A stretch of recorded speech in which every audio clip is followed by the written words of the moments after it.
Good evening and welcome everyone to our second presentation. It's our Ollie and JCLS present your library services. And this is lecture 2. Tonight we'll consider inside the library. And we want to give a big thanks to Ollie for allowing us to present this information to you tonight. Tonight, our head of library services at the Ashland Branch Library, Ellie Anderson, will describe the many services that are available inside each of the library's 15 branches that serve Jackson County. So probably there'll be some things that are familiar to you and hopefully some things that are new that you'll learn. To start with, we'll present our land acknowledgement. Jackson County Library Services acknowledges that its libraries are located within the traditional lands of the Cow Creek Band of Umpqua Tribe of Indians and the Modoc Nation, as well as the Shasta, Takelma, and Latgawa people, whose descendants are now identified as members of the Confederated Tribes of Siletz Indians and the Confederated Tribes of Grand Ronde. We take this moment to recognize the indigenous people whose traditional lands are where residents of Jackson County live today. JCLS is committed to fostering understanding, respect, and honor for Indigenous people, and we encourage you to learn more about the land you reside on. So to start, we'll get started with Ellie, and she'll be presenting for us inside the library. Hello, welcome. Yes, I'm Ellie Anderson. I am head of adult services here at the Ashland Branch of Jackson County Libraries. And I have been in that role since fall of 2020, but I have worked in adult services, teen services, children's services, public-facing roles, supervisory roles, in a variety of library settings since 2006. JCLS is a great library. We've done a lot of really innovative, interesting things and strive to be really truly connected to our communities that we serve. So I'm very pleased to be here and happy to have the opportunity to share with you some of the good stuff that we have for you and for our whole community. All right, now is my moment to share my screen. Oh, and I don't know if Eric mentioned this, I think he didn't. As we go through the presentation, because it's a webinar, I can't see you, we don't have the chat enabled, but as you come across questions over the course of the presentation, please put them in the Q&A that's down at the bottom of the screen, I think, with a little question mark. And after the session is over, we'll compile the questions, we'll get some good answers, and they'll be sent out to you, I believe, at the end of the month. Everyone who's signed up can get the answers to those questions. So that's how we're going to handle questions. But hopefully I will answer many of your questions as we go along today. Okay, screen sharing time.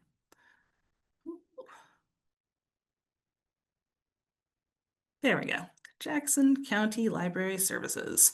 And that's me, head of adult services. You can swing by Ashland Library and come upstairs and you can find me there. Okay.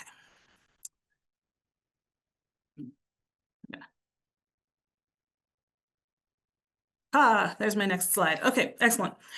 So today we're going to talk about library services that are available inside our library branches.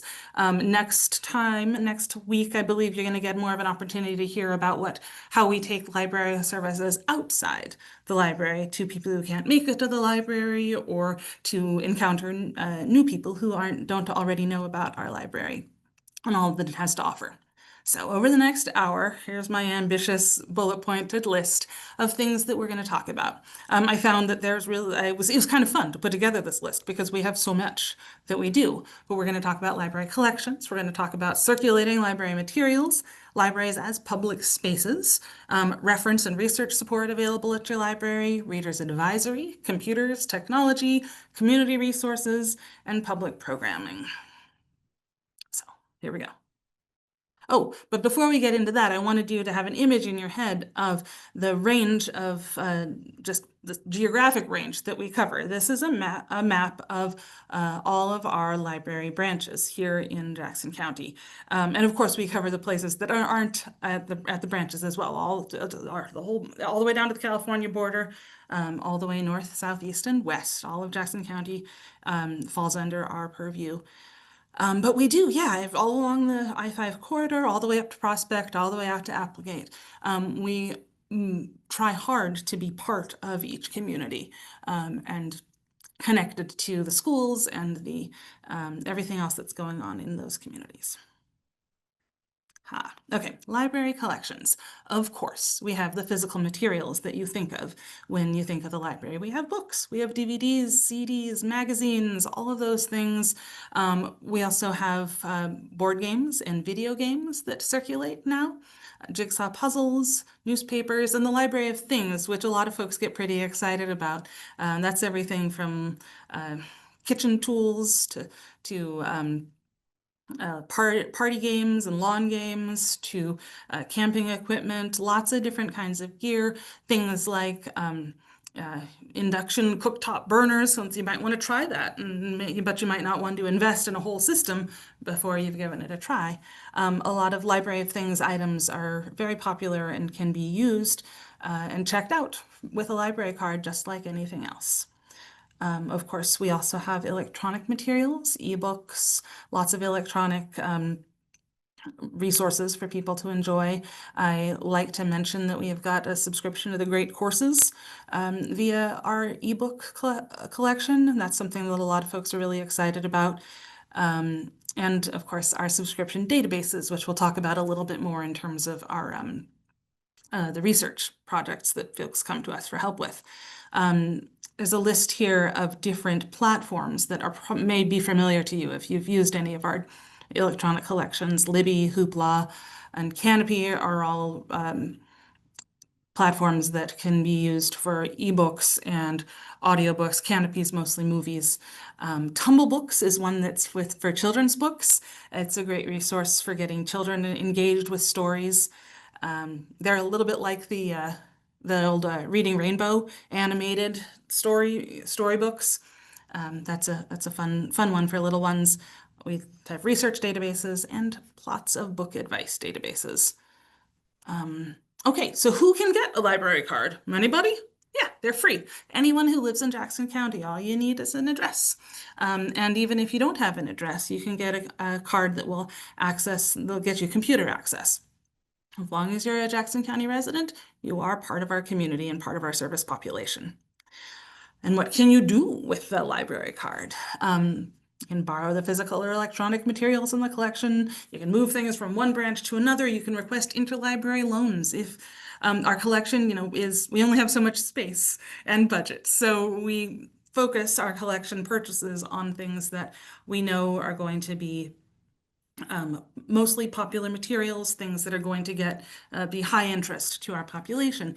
If you have a book that you would really love to get your hands on, but maybe it's a little bit older, it might be out of print, it might be something that's more of a specialized interest, maybe more academic, that's the sort of thing that we can hopefully get for you using interlibrary loan, which extends our reach throughout Oregon, Washington, and Idaho to academic libraries and public libraries, special libraries, and hopefully we can find what you need and bring it here to you.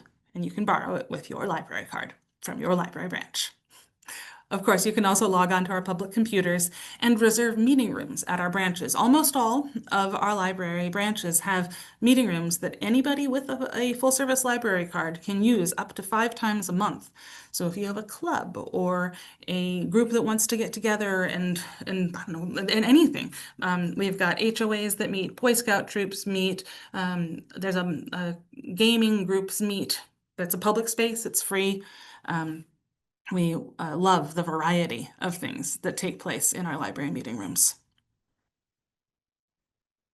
Circulation of library materials. Now, circulation is kind of a beautiful metaphor because it is the word that we use in libraries for the things coming out of the library and coming back into the library. It goes round and round. People check things out, people adore them or not, and they bring them back and they go back on the shelf for someone else to use. And it is like the beating heart of the library, truly. This numbered list here is probably fairly familiar to you if you've ever borrowed something from your library. Round and round it goes. And it requires a attentive, high touch uh, it's a high-touch process, a lot of complicated pieces that take a lot of close attention in order to work. Behind the scenes, let's see.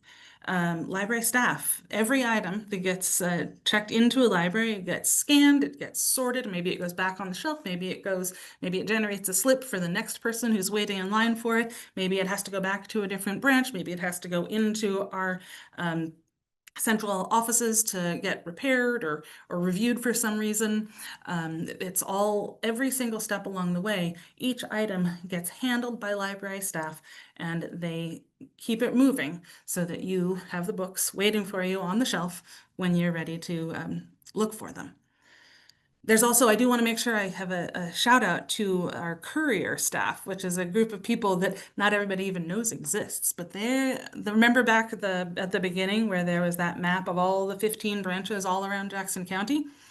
Early in the morning, before the rest of us come to work, our library couriers load up their vans full of books and movies and magazines and all those marvelous things and drive them off to all those branches all over the county where people will take the bin deliveries. When they'll deliver bins, then when the library staff comes in, they sort through those bins and get the books ready for people to borrow. It's a complicated system, and it is all there to move smoothly and make sure that you have the books and movies and etc. that you're looking for. I have never actually, the circulation is the one part of libraries that I haven't really worked in, and I have nothing but respect for the hard, detailed work that those folks do. Okay. Now I want to talk for a minute about libraries as public spaces. I think that it's important to think about all the value of a comfortable, open public space where everyone is welcome. The library, there are few of those. When you come to the library, you don't have to do, you're not have to, don't take, have to take care of any kind of business. You don't have to pay money. You are welcome. Just come in the library and be. Library is a great place to do all of the things on this list, whether it's productive or just sit and relax and look out the window at the beautiful view, or make some art, or spend some time with friends. Part of the importance of a public space is that everyone in the community belongs there.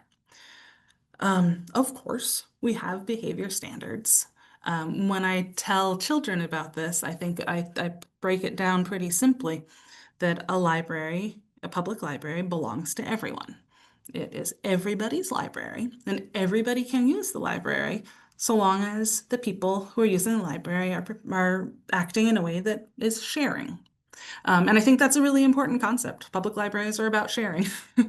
Um, we if someone is behaving in a way which is disruptive or makes it hard for other people to share the space, then we'll ask that person to take a break from the library for a while. There's a lot of nuance to that, but that's basically what it comes down to. Everyone is welcome, so long as they can share the library with others. Take good care of the space, take good care of each other. Which is kind of an elementary school way to talk about it, but I think it applies to adults as well. But we take the public part of public library pretty seriously. We are for our communities. We are by our communities. We are made up of community members. One of the beautiful things about working in a community library is I see my neighbors come into the building. They come to programs. They come in to browse the DVD collection. And I feel a deeper part of my community by being part of the library. And I hope that that is true of everyone who walks in the door. We are a rare and wonderful thing, a place where everyone in the community can come and meet. And we're dedicated to creating and maintaining an accessible space for all, no matter your age, your ability, your income, your identity, whoever you are, this is your place. And that is a foundational core belief of public libraries. It's what makes us what we are. Yeah. So That's one of my favorite soapboxes.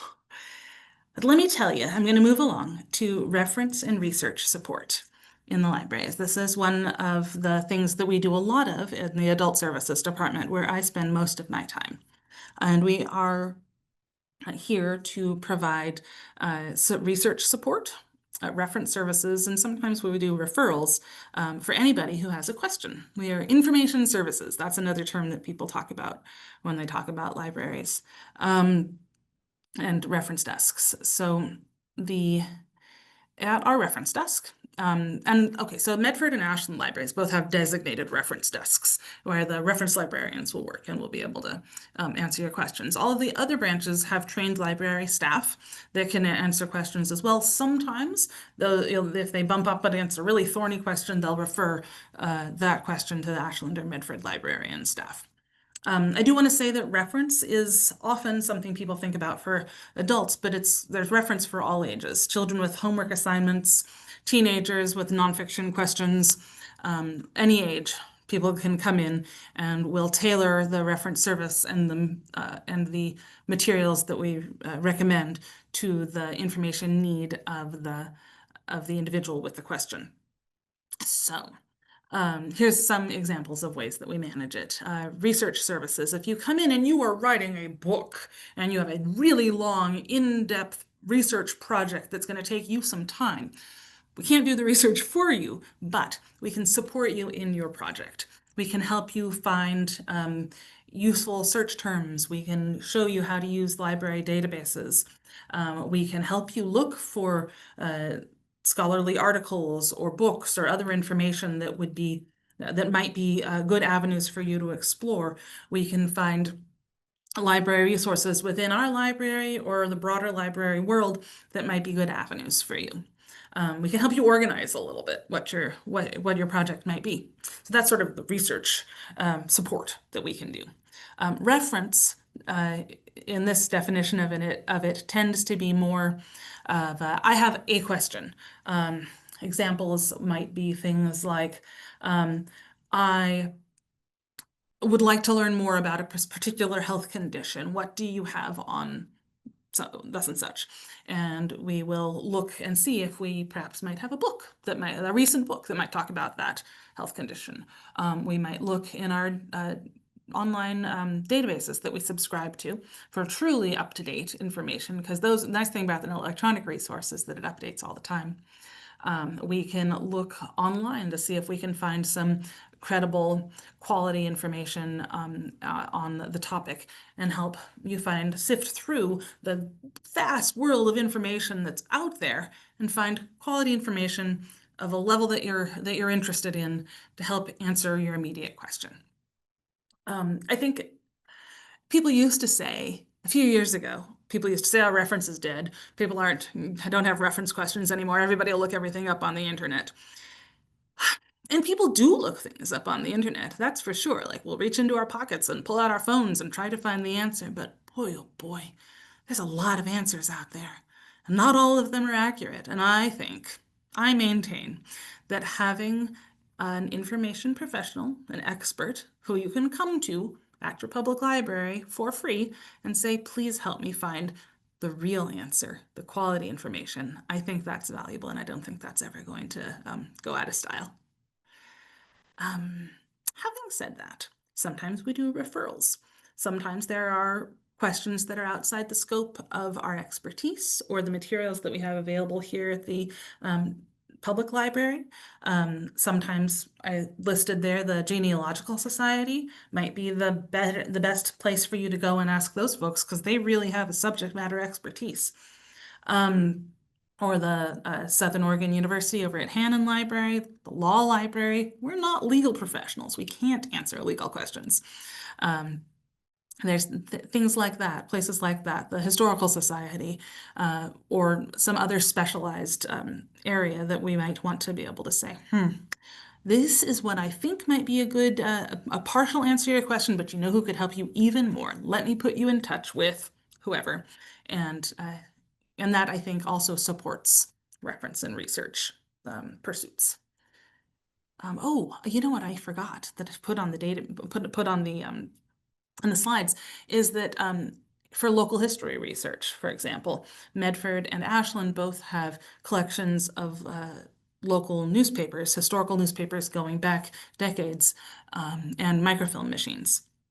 So if you are doing genealogical research, that's often a reason people will look in those, or also family history, or researching a local business, or those sorts of things. Those are uh, often useful tools, and our librarian staff can help you and help you get set up with the microfilm and help you do a search for that kind of information. All right. So we subscribe to databases. We subscribe to those ebook resources, and we also subscribe to information databases. The word databases is often kind of a dull word, but these databases are pretty fantastic. We've got more than 40 of them. They're free to anybody with a library card.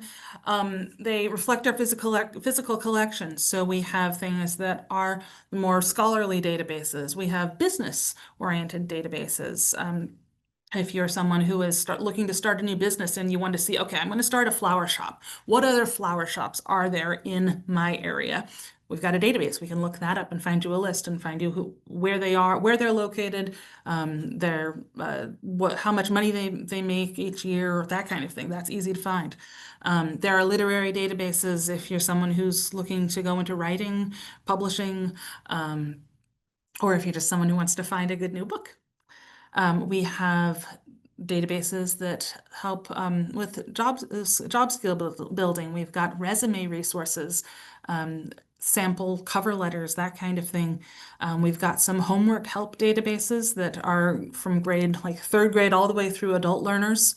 Language learning databases, both for English speakers looking to learn another language. We also have English language learning resources for folks who are trying to build their English language skills. We have resources for people who are working on their GED or their citizenship work. There's lots of different things. There's hobbies, things, just general interest databases. Databases for every age. Like I said, reference is not just an adult pursuit. We've got a couple of really great ones that are basically like encyclopedias for elementary school age, and the reading level is just right for that age. There's one that's middle school age and high school age. So, and we have the ones that cover opposing viewpoints. So it'll pick a hot topic and have essays on either side. And that's a really great critical thinking skill building tool, especially for high school students.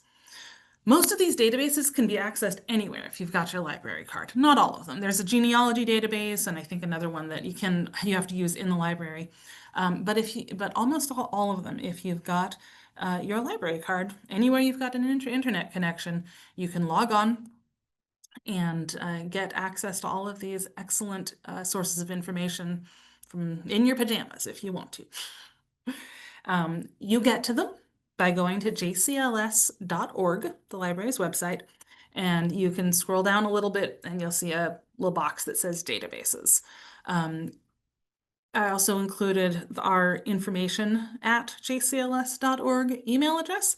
That is a really great way to reach a librarian. That's checked every day by the adult services staff at the Medford and Ashland libraries. And if you have a reference question, you can type it right in there, and we'll get back to you with the best information we can as soon as we can. There's also, if you want to know more about how to use these databases or have an overview of what different ones are for, or if you have a question about what might be the best one for you to use for your research project, then you can type that into the email. You can give us a call or just stop by, and we'd be happy to spend a little time giving you a tour of your resources. All right, next. Yeah. So reader's advisory is a very library jargon kind of term. It basically means book recommendations. What do I read next?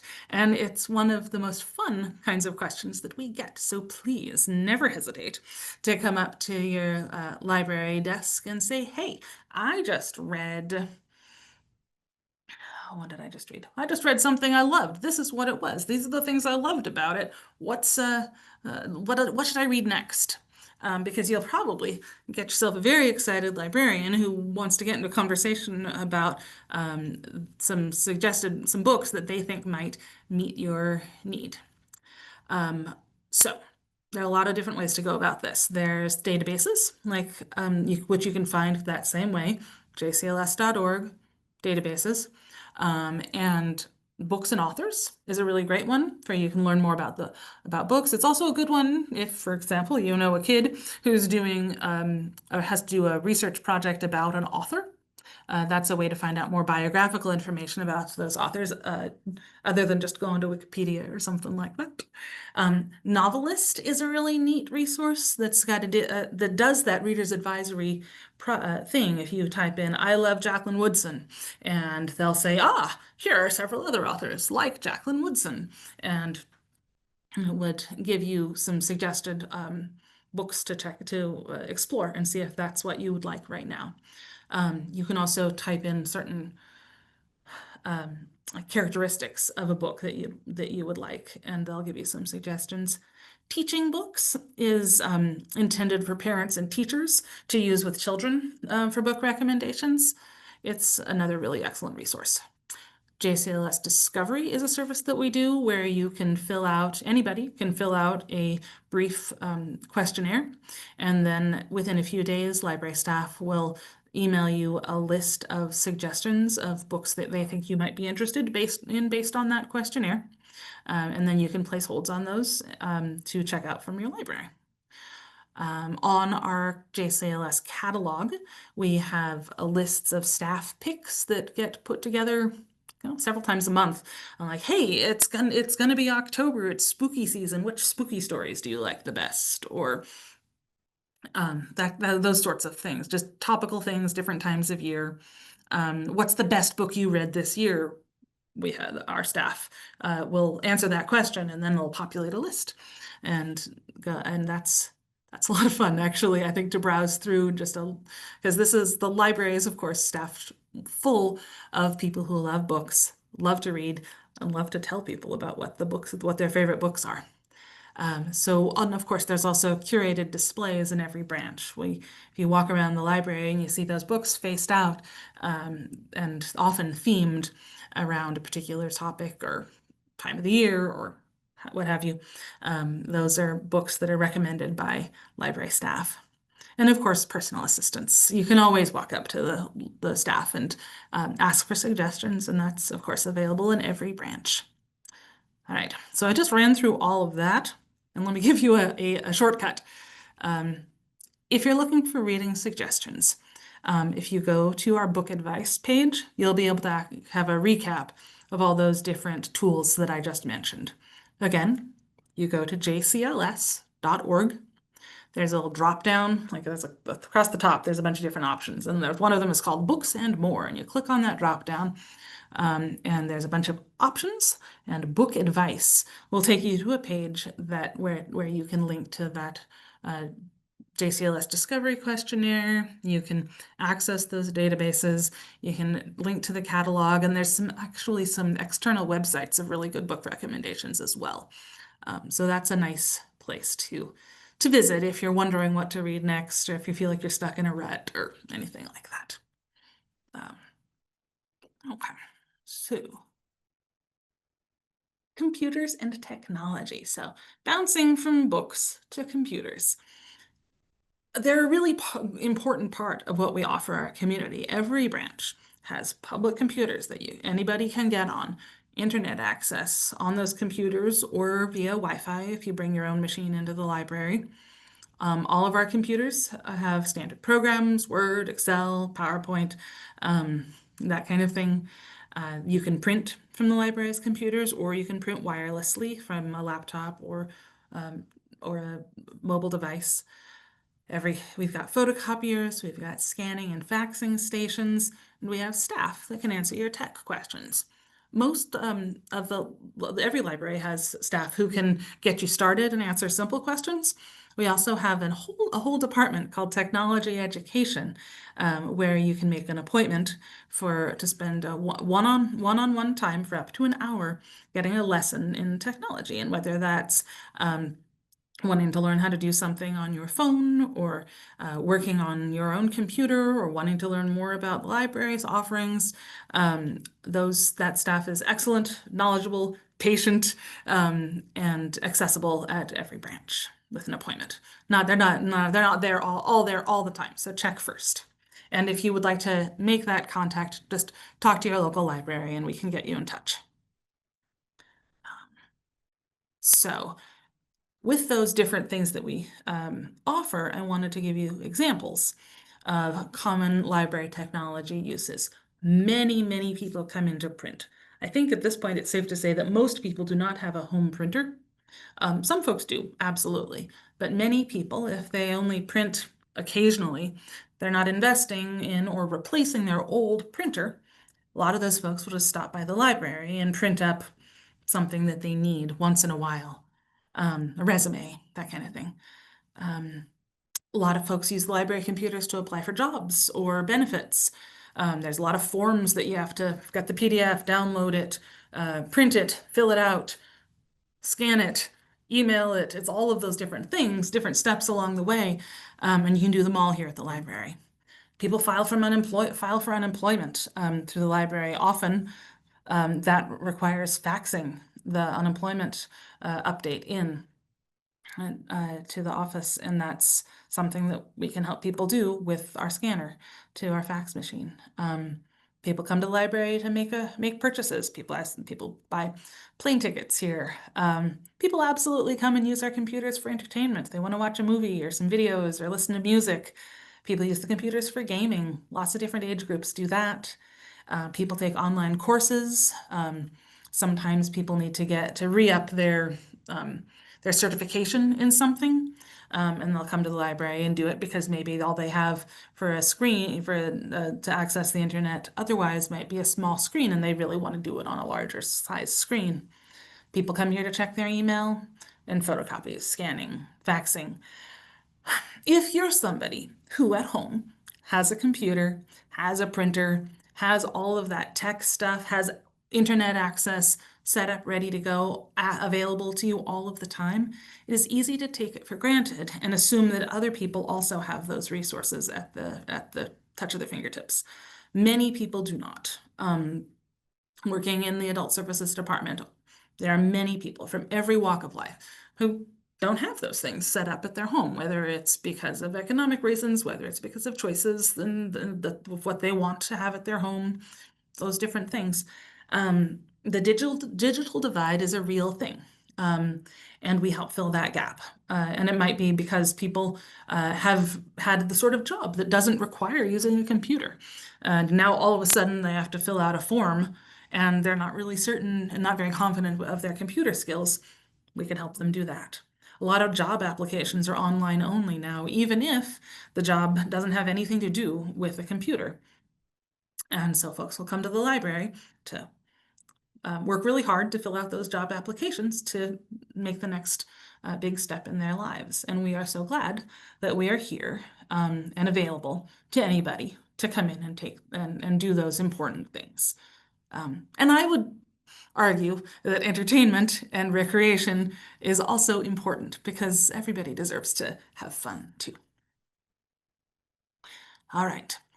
So speaking of people applying for benefits and people applying for doing things that are trying to sort of get a leg up in life, I want to talk about our community resources department as well. Over the years, libraries have more and more filled in where social safety net starts to break apart a little bit. People come to the library because they need to take care of some business on the computer, or they need information. And we've always been about sharing information. And so many libraries across the country have noticed an uptick in information needs related to basic necessities and social services. And the reality is that your average reference librarian wants to help, but might not have that expertise. So, like other libraries, Jackson County Libraries had created a community resources department. We have a staff, a social worker on staff who oversees a group of people who are our community resource specialists. And they, at Medford and Ashland Libraries, have someone every day who's here in the library to help with this sort of thing. Other branches have them on a rotating schedule and have people can go out on call if need be as well. And one of our resource specialists told me the other day that he thinks of what they do as a combination of resource referrals and supply distribution. So our community resource folks will help with those kinds of referrals that help a lot of people with like housing issues, applications for, because there's a lot of hoops to jump through applying for benefits. We make sure that we've got information about local community meals, opportunities for showers and laundry if you're someone who doesn't have a house to live in, assistance filing for SNAP, other benefits. There's programs out there that sometimes people need information on, need to know how to call. They might need help making the phone call, and we can help people along the way. We're not, nobody, the library doesn't have caseworkers. We're not able to move people to work that closely with folks. We are often, when we're lucky, able to connect people with the resources that they need, or an agency or an individual who can help them fulfill some of those basic needs. And when it comes to just what do you need today, we also have some things on hand. Some basic non-perishable foods, those sorts of things, hygiene items. Sometimes we have clothing or shoes, bus passes. Every month we have a grant, we get bus passes and we run through them really fast because transportation is such a basic need. Some basic first aid, ponchos and hand warmers for wet and cold times. We Our libraries all over the country are stepping up and fulfilling these kinds of things. And JCLS, I think, to its credit, several years ago saw this need and created a department that could specialize in it and help make sure that the support we're giving our community in that way is really high quality and consistent. But the most important part of the community resource specialist job is building relationships with our patrons. Sometimes people are having a hard time staying in the library. Sometimes people are having a hard time with the sharing that I talked about before. And if we already have a good working relationship with someone, we can say, hey, seems like today's a rough day. Maybe it's not a great library day for you, huh? Come back tomorrow. And sometimes that works. But if the first time we're ever talking to somebody is to say, you can't be here, that is often not a very constructive conversation. So our community resource specialists build those relationships and find ways to help people little by little over the course of many days and maintain access to library services to as many people as we possibly can. Okay. Public programs is, I think, the last thing on my list, and I confess that I have several slides on this one, partly because it's part of my favorite, one of my favorite things that we do. I really think that at its core, library public programs are about community building. When you're someone who comes to a library program, maybe you're new in town, maybe you're on your own, but you're sitting in a room full of other folks listening to music, learning how to make a craft, playing games, learning something, interacting, you're feeling less alone. You're feeling integrated into the community. And yes, we are here, as our mission says, to connect people to information, to ideas, and each other. We're here to learn, we're here to grow together. And the together is really an important thing when I'm thinking about what kind of programs I want to offer at my library. We're here to learn about other organizations. We're here to learn from each other. We provide free entertainment with a focus on learning. I used to have a colleague who called library programs the democratization of entertainment. Because say you're somebody who can't afford a ticket to the Rogue Valley Symphony, well, you can come to the library. on one Thursday, the Ashland Library, for a plug for my branch, one Thursday a month, and we've got some musicians from the symphony who play here in the library for free for everyone. And I think that kind of access to art is really a beautiful thing that we can do in our public space, where everyone is welcome. Okay. We do programs for children, story times, crafts, STEM, which is, of course, science, technology, engineering, and math. And yes, some people go with STEAM for the arts, but see the crafts part in there too. We got arts too. Don't worry, we're not forgetting them. We have performers here at the library sometimes.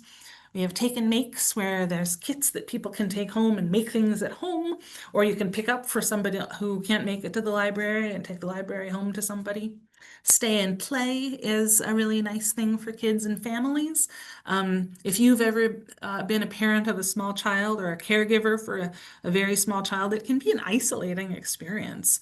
Our libraries create spaces where families, caregivers, children can come together and connect. There we are again with the connection.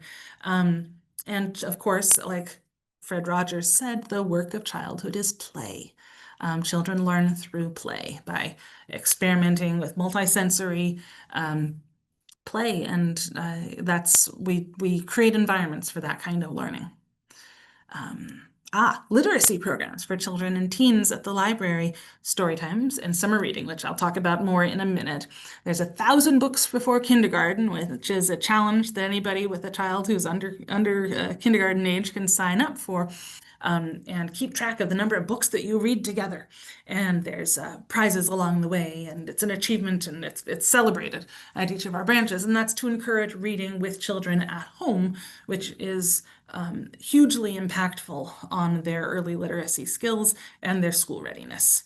The Dolly Parton Imagination Library is a collaboration between Jackson County Libraries and the Rotary Club, where Dolly Parton, the philanthropist, will send, her foundation sends a book to every month to any child under 5 who signs up for this. And that is a way to fill a home with books, which again has a strong impact on child success in school, learning to read, all that stuff.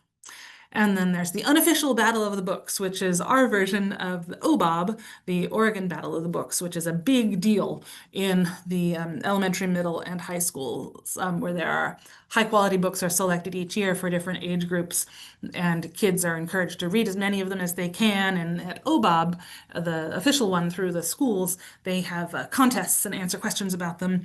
UBOB is the library's answer to just get excited about reading these books. There's not the competition element of it, but there's a lot of fun to be had. And that is just this year's UBOB is just starting up. So if you've got someone in your life in elementary, middle, or high school, I encourage you to swing by the library and find out more about that particular program.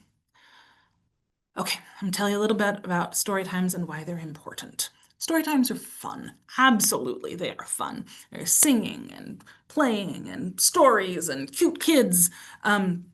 But embedded in every story time, there are examples of 5 early literacy practices: reading, writing, talking, singing, and playing, that are important for that early learning, and that our library staff are modeling for the parents or other adults who are there with the kids can take home and read, write, talk, sing, and play with the children in their lives to build early literacy skills.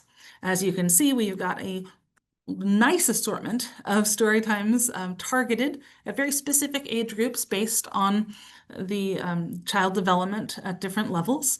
And these are free, like all of our programs. They are open to everybody, and they are a blast. And they are really extremely cute, as well as good for the kids and good for the families who come together and connect. And we do have online story times as well for videos and things like that. Summer reading happens every summer. When kids don't read over the summer, in those like 2.5, 3 months between the end of the school year and the start of the new, they lose their skills, especially when they're learning to read. But even after, like any habit, the more you do it, the better you are at it. And so when the summer slide is the term that people talk about. If they don't read, their skills slide back, and they really are like they can lose up to 2 months of the progress they made over the course of the school year if they don't read over the summer. But if you build a bridge of books by reading over the summer as a kid or with your kid, then they will be ready to go when school starts again in the fall. That's the point of summer reading, to incentivize reading over the summer, keep kids coming back into the library, earning points, earning prizes, doing fun, engaging activities, and maybe winning a grand prize. Summer reading is for all ages. Most of all, it is really focused at young readers to support their school success. And we just wrapped up summer reading. So talk to us again about it in May when we're gearing up for it again. But it's all over the country. Summer reading is important. And libraries have every public library has a summer reading program. It's a core service. Teenagers. Our teen advice, we've got a lot of different kinds of programs for teens. Lots of different creative programs and opportunities for connection. Libraries provide a really important third space that's not school, that's not home, it's somewhere else. The teenagers can come and interact with each other, interact with caring adults, and grow, because it's such a time of growth and self-discovery. A lot of teens also struggle with mental health. It's hard to be a teenager. And so having a place to go for in-person interactions with other teens, with peers, with mentors, to play games, to make crafts, to interact and build. There's volunteer programs, lots of things, is really valuable for those people, the teenagers in our community. Adults. So this is what I focus on these days, is adult programming. We offer all of these different things that you see before you. And like I said, really what we're doing with all these exciting ways to learn and grow and connect and expand our minds. Also, we're building connections and building stronger communities through this work. Let's see. I also wanted to tell you about Rogue Reads. Now, Rogue Reads is coming up. If summer reading is really focused towards supporting kids and reading and learning and growing, Rogue Reads is an annual program that is geared more towards adults. And there are 2 books chosen this year. We've done it a little differently in the past, but this coming year there will be 2 books. That one is a book that's an adult novel, and one is a book that is a picture book to be read as a family. The goal each year is to promote literacy and intergenerational book-centered discussion, as it says, and to foster a sense of community by bringing people together for around a shared story that we're enjoying as a community, and asking questions about as a community, and grappling with issues within, and using that book as a vehicle for connection. There's book discussions, there are engaging programs, hands-on programs, lots of different things for all ages around the themes within each book. And I asked, and I can't tell you what the books are going to be for this winter, which is when Rogue Reads happens from December through February. And I'm not allowed to tell you exactly what the books are yet, because they're going to make a big announcement in the next couple months, I think. But they said I could give you a hint. And the hint is that the adult title is a recent popular title where an octopus is a main character. So you can guess. It's probably a book that you have heard of if you're an avid reader. I think it's going to be a lot of fun. The author of that book is going to be coming to Medford to give an author talk live in February. And so stay tuned for more details and an announcement about Rogue Reads and the book coming up in the next few months, I think. It is an opportunity we buy lots of copies of the book, so as many people can read it as want to. The author will be here in February. We'll do lots of engaging programs in those cold months, so come to the library. And it's a nice way to come together around a book. Okay, so that's basically the bottom line for me, is that there is something for everyone at the library. Everybody is welcome. We try really hard to offer programs, materials, things to check out, opportunities to relax in a comfortable chair and be the information resources if you have questions that you need help answering, technology for people to take care of important business or get some recreation done, and just facilitated opportunities for connection. That's what we're here for. We are the public library. We are we are a gathering place, and we belong to the community. And we're so glad to be here for you. All right. That's the end. I'm a little bit early. But thank you very much for coming here today and listening to my enthusiastic presentation about public libraries. There's this Q&A box that you can put your questions in. I think down at the bottom of your screen, if I'm not mistaken. And as I said, those questions will be compiled. We'll get you some answers, and that'll be emailed out to everybody by the I guess at the end of the month. They'll send out all the questions to all the answers to the questions that were asked over the course of this month. Our next presentation in this series is next week, Thursday, September the 11th at 6 p.m. Same Zoom time, same Zoom station. Jackson County Community Engagement Manager, Josh Letzinger, he is going to talk about how we take the library beyond the library's walls, which means outreach, different kinds of library outreach programs. I'll give you a little preview. They do outreach to childcare. They do outreach to people who are homebound. They do classes in different kinds of environments that aren't the library. They take the library to people.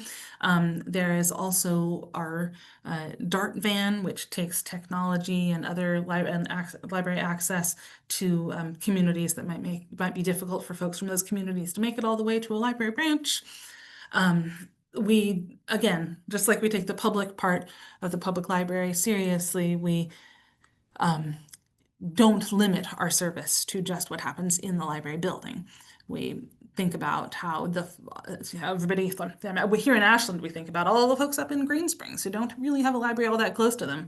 They're also our library patrons.